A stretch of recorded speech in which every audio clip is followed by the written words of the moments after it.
pour terminer notre débat, je voudrais donner la parole à Jean Ziegler, que vous connaissez tous et qui vous êtes muni d'un micro. C'est parfait. Non, il ne marche pas, Lucien. Ah, alors il faut que marche pas. je vous donne. C'est bon. C'est bon. Alors c'est à vous.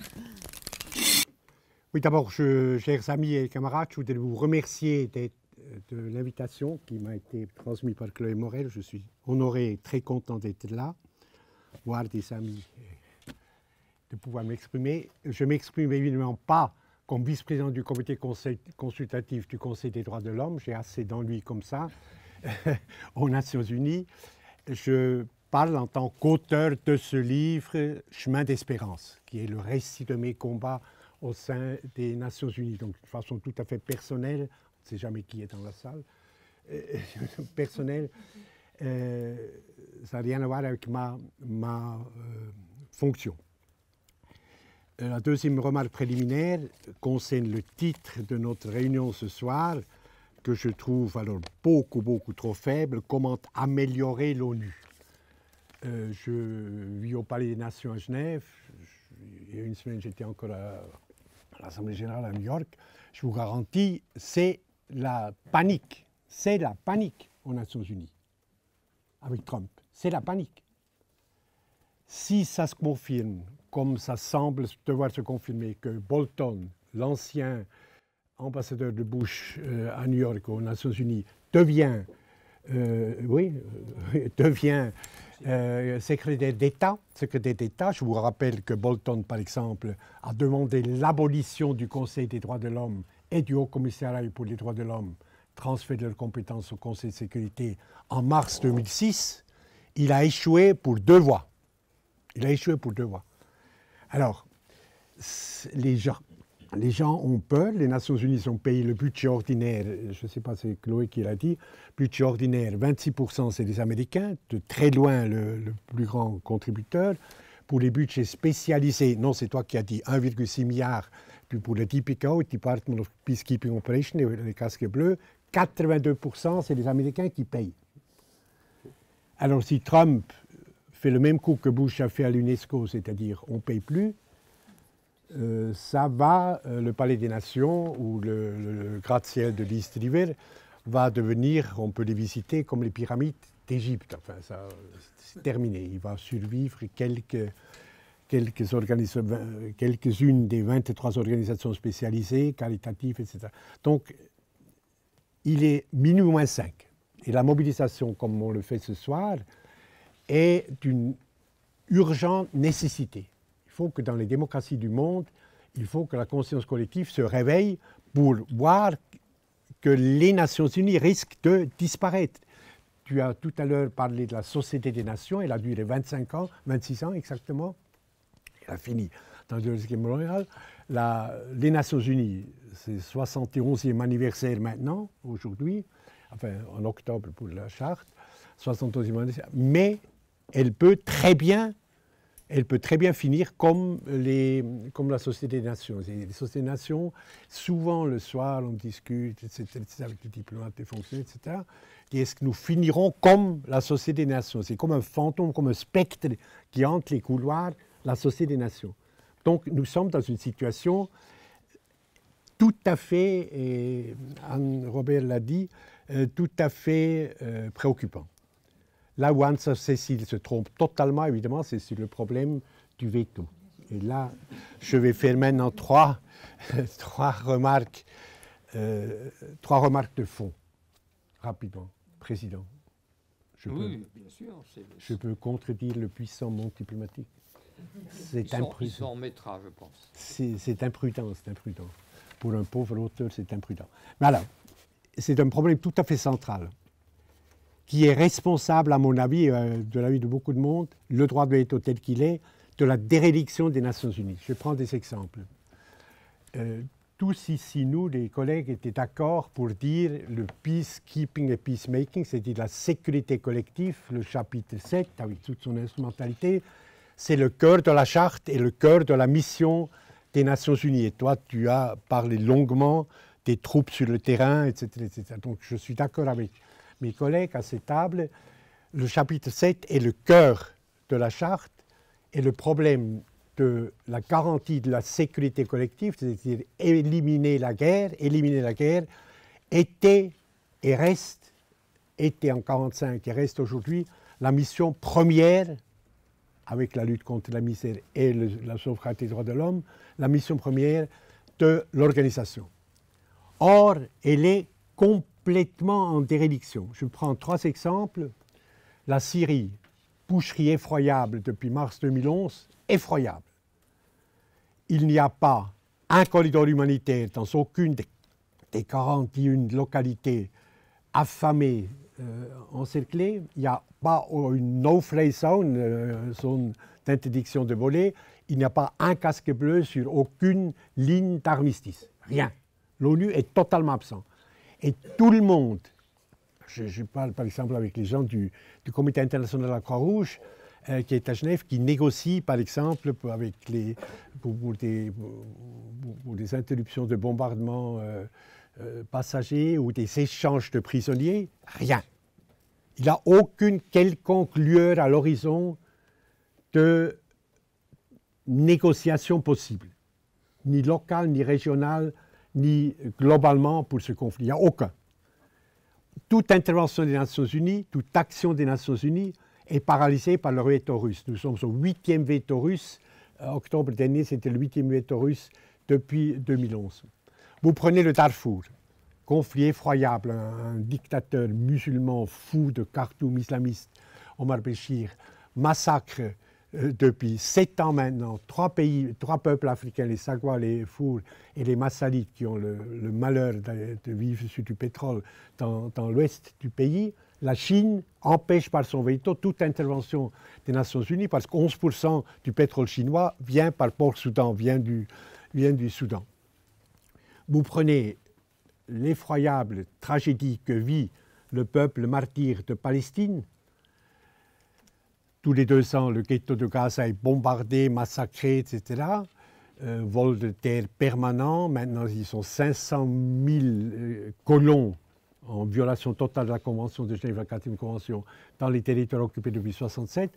Veto américain qui empêche toute action de l'ONU. Donc il y a bien le veto qui est le problème. Tu es d'accord? Non. Enfin, s'il n'avait pas de veto, il aurait possibilité d'action pour les Nations Unies. Mais vous prenez les faits pour la cause. Alors, je vais aller plus loin. Oui, non, mais je vais raisonner un peu plus loin. Bon. Bon, je vais faire une concession à Madame Robert. Au nom des Nations Unies. Au nom de la paix. Non, non par simple bonté de cœur. Mais...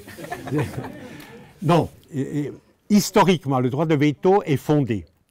Vous vous souvenez, sinon vous le lisez dans ce livre, j'espère. Non, vous ne le lisez pas. Si, ils vont lire. Ils lisent. Ils vont lire. Ils oui, lisent. ils vont lire. La gauche. Le nom des Nations Unies surgit la première fois en août 1941 sur un navire de guerre américain qui mouille en pleine tempête devant les côtes canadiennes du Newfoundland. Il y a Churchill et Roosevelt. Voilà. Churchill et Roosevelt se retrouvent sur ce navire de guerre, août 1941. Hitler domine complètement, les monstres nazis dominent complètement le continent. C'est avant Stalingrad, c'est avant l'Allemagne, avant les 2 batailles où on pouvait avoir un tout petit peu d'espoir que la monstruosité nazie allait être vaincue. C'est avant Pearl Harbor, qui est en décembre 1941. Et ces 2 fous, ce Roosevelt et ce Churchill, se retrouvent et disent un jour, dans 20 ans, dans 30 ans, dans 40 ans, le monstre nazi, l'impérialisme japonais peut-être, etc., le monstre nazi seront vaincus. Et nous devrons reconstruire ce monde, et cette fois-ci un monde de paix, un monde sans misère, et un monde où pour chaque être humain, consubstantiellement, les droits économiques et sociaux, les droits civils et politiques seront garantis. Et la charte de l'Atlantique qui signe, c'est le premier projet, presque la charte de San Francisco 1945, est presque, enfin vous connaissez bien, est presque la copie conforme de ce qu'il décide à ce moment-là. Or, ils s'affrontent le dernier jour. Ils s'affrontent le dernier jour. Roosevelt dit, nous allons vaincre le fascisme, donc nous allons faire un ordre du monde totalement démocratique. Et Chloé a signalé tout à l'heure, la Chine, 1,3 milliard d'habitants, Vanuatu, le plus grand des 193 États membres, 55 000. La Chine, Vanuatu ont chacun une voix à l'Assemblée générale. Une voix à l'Assemblée générale. Et Churchill dit, c'est fou ce que vous dites là, c'est la totale démocratie, une organisation qui fonctionne par régime d'assemblée en totale démocratie, c'est pas possible. Car Hitler est venu au pouvoir démocratiquement. Démocratiquement. Et 1941, c'était tout près. Enfin, c'est tout près de 1933, de la prise de pouvoir d'Hitler. Novembre 1932, les nazis font plus de 39% des voix, ils deviennent le plus fort parti. Hindenburg, sénile, le maréchal, là, président de la République de Weimar, appelle Hitler. Il devient chancelier du Reich en janvier 1933. Le 5 mars 1933, il fait voter les pleins pouvoirs. Et 491 députés contre 94, donc une immense majorité, librement votent l'abolition de la démocratie. L'abolition de la démocratie. Et Churchill dit à Roosevelt, ça peut se reproduire. On ne sait pas ce qui va se passer dans l'avenir. L'Assemblée générale peut devenir folle complètement et peut prendre des décisions qui violent complètement la charte, n'importe quoi. Il faut un frein d'urgence. Et le frein d'urgence, c'est le consensus, c'est-à-dire les 5 membres permanents vainqueurs de la Deuxième Guerre mondiale, victorieuses de la Deuxième Guerre mondiale, les 5 puissances. Et De Gaulle a bien manigancé, là, formidablement. En dernière minute, la France est devenue membre permanente, grâce à Bidault, qui a dirigé la délégation à San Francisco. Un frein d'urgence. Rien, ces Nations Unies ne pourront rien faire, pas bouger d'un millimètre, appliquer aucune décision de l'Assemblée générale si les 5 ne sont pas d'accord. Et si un dit non, c'est foutu. Donc, Anne-Cécile, historiquement, d'accord. Il a des raisons. Et probablement, j'aurais été du côté de Churchill. Aujourd'hui, ce n'est pas possible. Ce n'est pas possible. Ou bien, on supprime. Alors, je dis, Kofi Annan a quitté le secrétariat général le 31 décembre 2006. Après, bon. En octobre 2006, il a déposé son testament. Il a vécu la Somalie, il a vécu la Yougoslavie, etc., un tas de conflits effroyables. Et dans ce testament, la fameuse réforme Kofi Annan, 2 décisions, le caractère migratoire des sièges permanents, je ne vais pas en parler, regarde ce qu'il a parlé tout à l'heure, des nouveaux équilibres qu'il faut, mais plus de veto, le veto n'est plus admissible dans des conflits où il y a crime contre l'humanité. Il devient caduc d'un crime contre l'humanité. C'était il y a 10 ans. Il y a 10 ans, tiroir, les grandes puissances, évidemment, détentrices du veto ont dit, mais les fous, pas question, terminé, enterrement. Aujourd'hui, il y a une commission au Quai d'Orsay qui examine, comme à Bruxelles d'ailleurs, le plan Kofi Annan. Le Auswärtiges Amt a formulé des amendements déjà qui ont été transmis à New York. C'est-à-dire, dans les puissances dominantes, détentrices du droit de veto, il y a une inquiétude très profonde et la certitude qu'il faut faire quelque chose pour invalider ce droit de veto et permettre aux Nations Unies de renaître. Pourquoi? Matériellement, marxistement parlant, la situation matérielle a bousculé la superstructure. Qu'est-ce qui s'est passé? La Syrie produit des monstres qui sont des djihadistes, par exemple. Les djihadistes tuent à Nice, à Londres, à Bruxelles, à Boston, jusqu'à Moscou. Et vont continuer à tuer. Ils sont une menace au cœur même des pays dominateurs. Des millions et des millions et des millions de réfugiés sont produits par cet effroyable, interminable conflit et qui produit aucune lueur d'espoir de négociation quelconque, bilatérale, multilatérale, autre. Et qui ne peut pas être terminé sans l'intervention des Nations Unies. Que les Européens, enfin la Commission se comporte d'une façon lamentable en liquidant par les barbelés et les murs le droit d'asile d'une façon meurtrière, mais le problème est là. Bon. Le fait que ce conflit, cette boucherie syrienne, non maîtrisable par aucun des mécanismes en dehors de la diplomatie multilatérale institutionnalisée, c'est-à-dire des Nations Unies, produit pour les pays dominateurs directement en leur sein des conséquences effroyables, amène les gouvernements de ces pays maintenant à reconsidérer le plan Kofi Annan. Anne-Cécile, ça se fera. Il a un espoir. Voilà. Deuxième et rapide, les droits de l'homme. Les droits de l'homme figurent dans la charte 15 fois, sont mentionnés 15 fois, jamais dans le chapitre 7. Jamais dans le chapitre 7.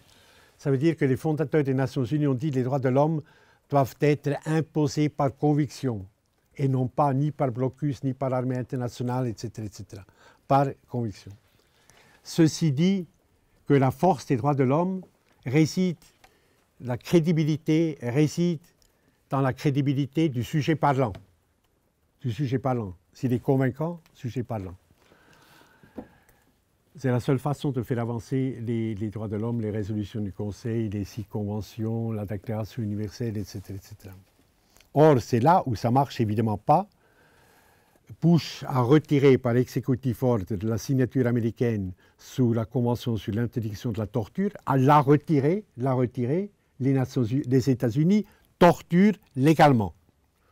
Donc, quand l'ambassadeur des États-Unis se lève pour couvrir d'opprobre l'ambassadeur du Soudan, etc., ben, ça ne marche pas. Enfin, je dis, la crédibilité n'y est pas. N'y est pas.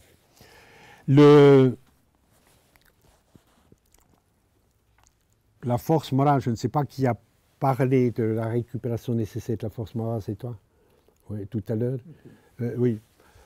La crédibilité du sujet parlant n'existe pas, et c'est pour ça que le Conseil des droits de l'homme, qui est la 3e instance la plus importante des Nations Unies, l'Assemblée générale du Parlement, l'exécutif 15 membres, le Conseil de sécurité, et 3e, les 47 membres au prorata des continents élus tous les 3 ans par l'Assemblée générale qui constituent le Conseil des droits de l'homme, qui doit examiner si les 193 États membres des Nations Unies qui ont signé la déclaration, puisqu'il faut signer la déclaration et la charte quand on entre,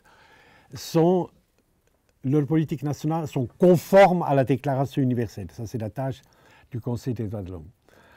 Il a, malgré ce manque total de crédibilité, de double langage,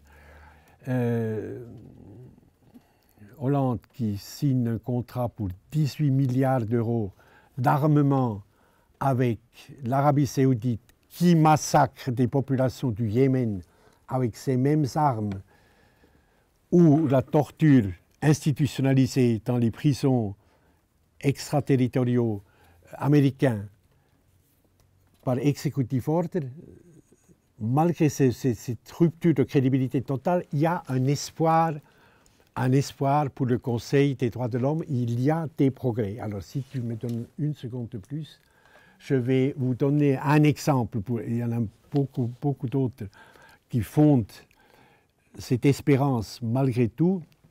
Je prends un exemple tout à fait banal.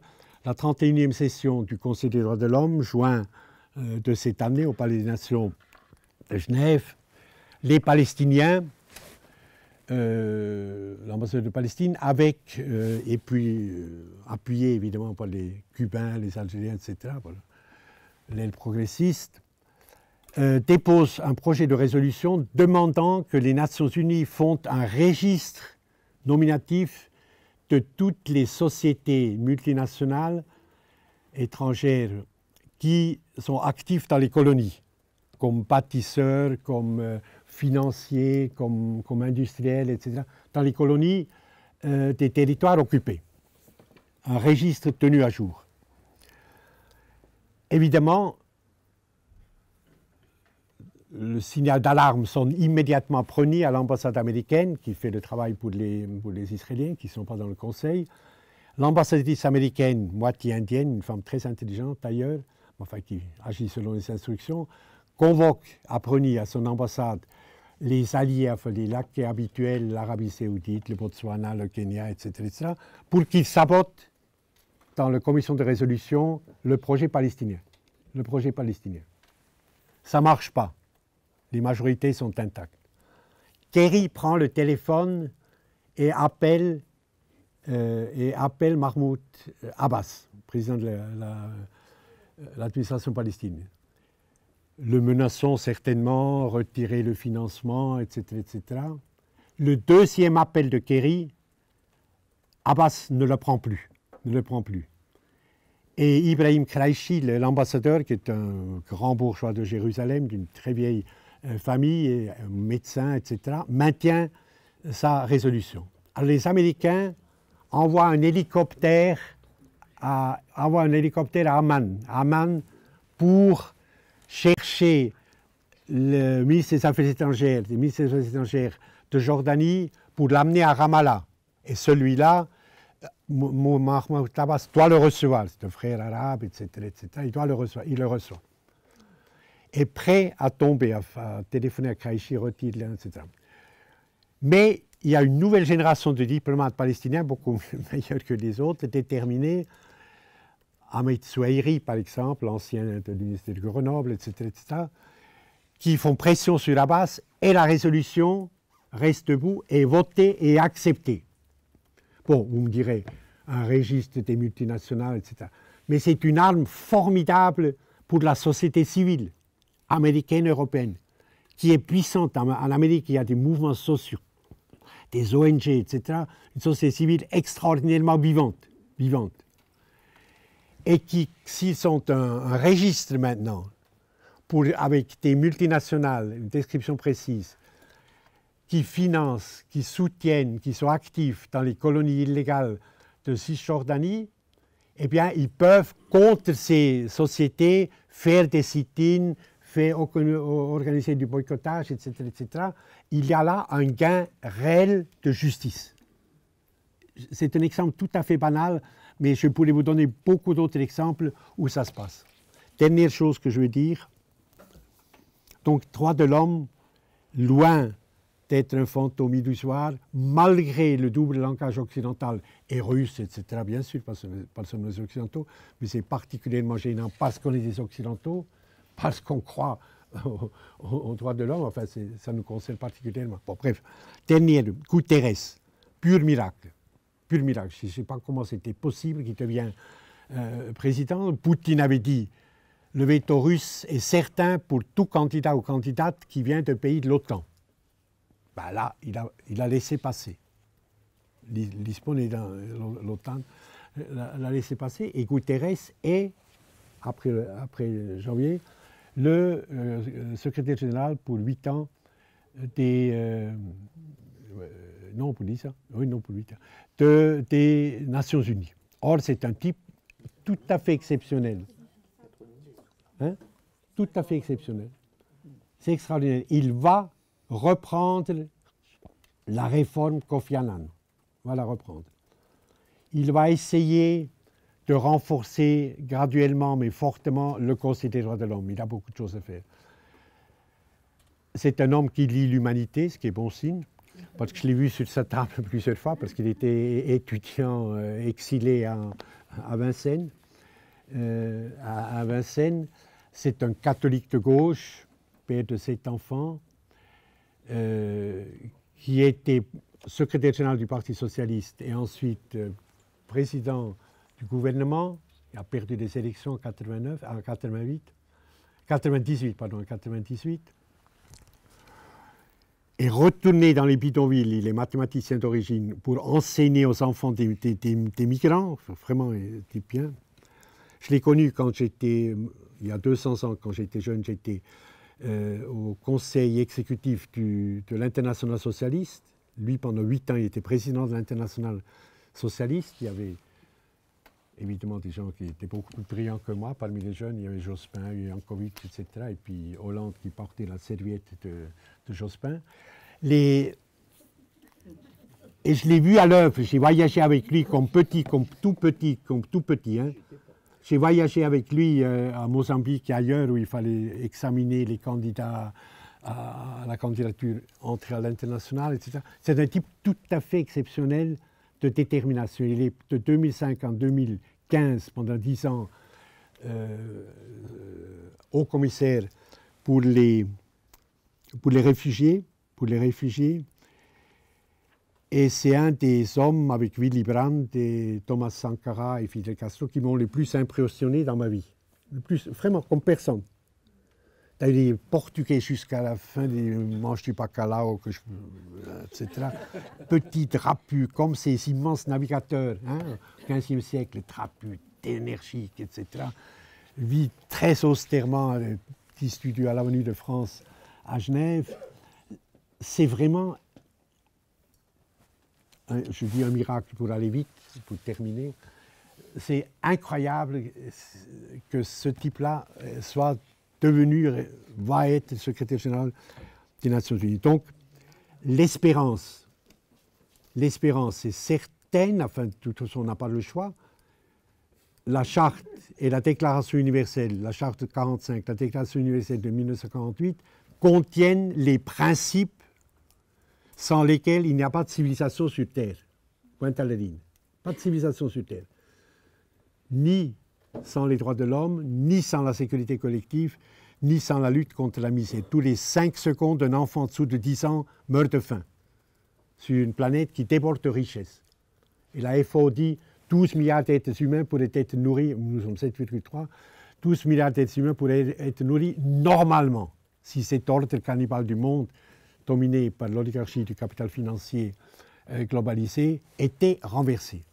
Or, qui peut les renverser? C'est nous. Il n'y a pas d'impuissance en démocratie. La France peut avoir des déficiences, l'Allemagne, l'Angleterre, etc. Je ne parle pas de la Suisse, ce serait trop triste.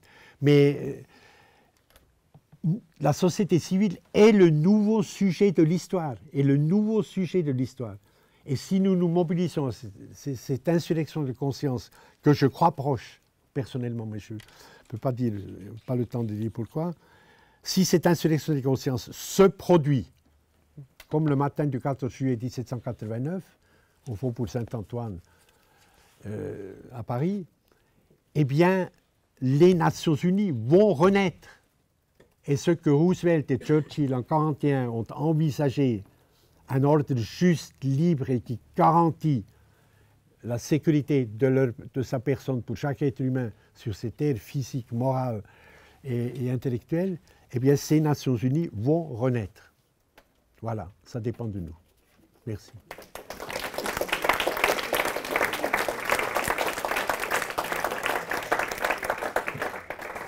Bien, je crois qu'on peut remercier Jean Ziegler de ce témoignage et de cette note d'espoir qu'il nous laisse à la fin de son propos, notamment quant à l'élection du prochain secrétaire général des Nations Unies.